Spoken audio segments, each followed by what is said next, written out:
part 3 of yoga therapy for COVID shoulders using a yoga block, or in a pinch, a box of Kleenex, and closed kinematic chain movement. So in this part 3, we'll be taking the block behind us. So still holding on to it in a comfortable way with a firm pressure. And I'm going to turn around so you can't see my face. The first movement is keeping the block in the same orientation, but moving it side to side. So imagining that cup of tea on top of it, you don't want to tilt the block. Oh, I can already feel that in my shoulders. And of course, if it's not comfortable for you to have your arms behind your back, this is not a set of movements that you will be able to access now, but maybe later.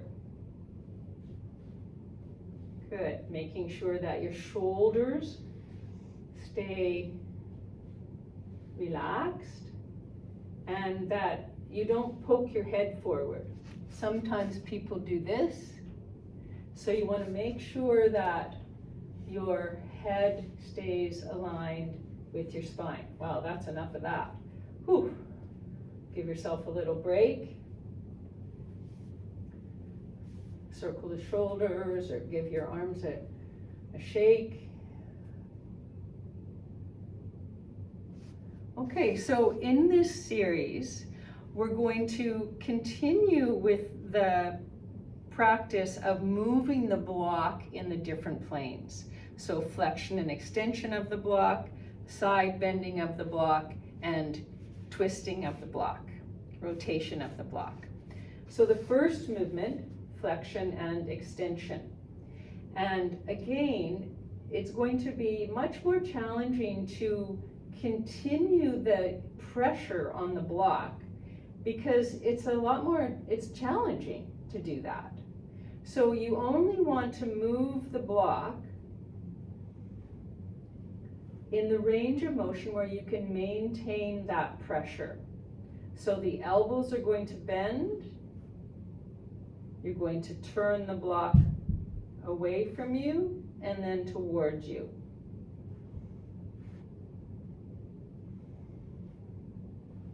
Your head stays in alignment with the rest of your spine and your pelvis. Whew.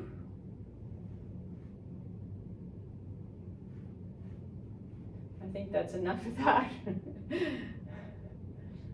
Taking a little break. Wiggling the shoulders. Let go of any excess tension or effort that you might have been using. Whew. Okay, so side bending. So taking hold of the block, keeping that firm pressure, starting with a very small range of motion. I've got the block resting against my bum, and I'm sliding it sideways. And my task is to keep the pressure equalized on the sides of the block, and only doing as many as feels okay. And I can feel like I'm coming up to, that's enough. Good.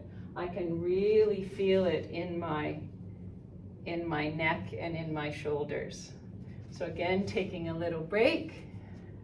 Whew, this is hard work. Okay, so then third movement now is the twist. So I'm going to take one end of the block away from me and then the other end. I'm monitoring my breath and making sure that it stays free and easy.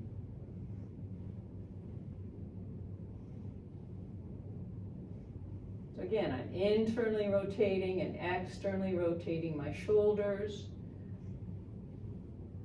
I start with a small movement and then I gradually test and see what's my comfortable range of motion, and can I get to that range without swinging my body from side to side.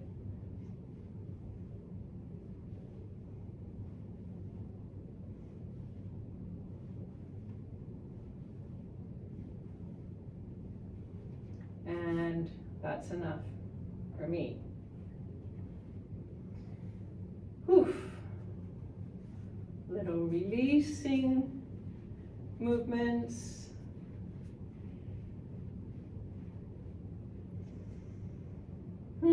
Noticing what's happening. I've got so much energy moving in this whole area now, especially the back of my neck and my shoulders and down my arms. I'm really alive with energy. Okay, so the last movement is taking the block again and just moving the block side to side. Nice and easy. But again, trying to keep it level, although of course you can't see because it's behind your back. You can see mine. Making sure that your chin isn't poked forward.